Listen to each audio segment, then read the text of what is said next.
Alors justement, repérer notamment les départements qui dénoncent souvent certaines problématiques puisqu'ils ont la charge de certains foyers. Ils dénoncent souvent, vous savez qu'on se dit tout ici, le fait que les mineurs étrangers isolés viennent alourdir la charge de l'aide sociale à l'enfance.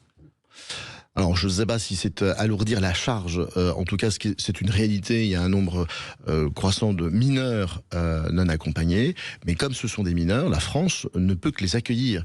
Donc, il faut mettre les moyens. Et en réalité, effectivement, c'est une décision régalienne. C'est l'État qui doit aussi prendre en charge ces mineurs non accompagnés qui sont sur notre territoire national, en aidant, bien sûr, les départements qui, pour certains, je le sais, sont à bout de souffle. La justice, c'est à bout de souffle, bien évidemment. Les départements investissent des milliards dans la protection de l'enfance, il faut le savoir, les auditeurs doivent le savoir.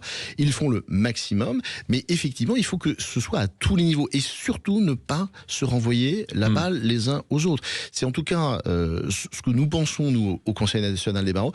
Il faut un plan Marshall de la protection de l'enfance. Le Conseil national de la protection de l'enfance en a appelé à un plan Marshall. Ça doit être aujourd'hui une priorité pour la France.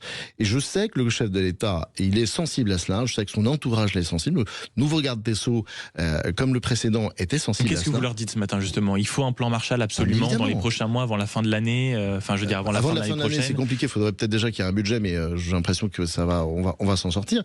Mais simplement, pour l'année 2026, il faut que l'année 2026 soit une année pour la protection de l'enfance et la lutte contre la traite des êtres humains. Car il y a aussi des mineurs qui se livrent à la prostitution. Alors, il y a des majeurs, des adultes qui font des actes de prostitution avec des mineurs.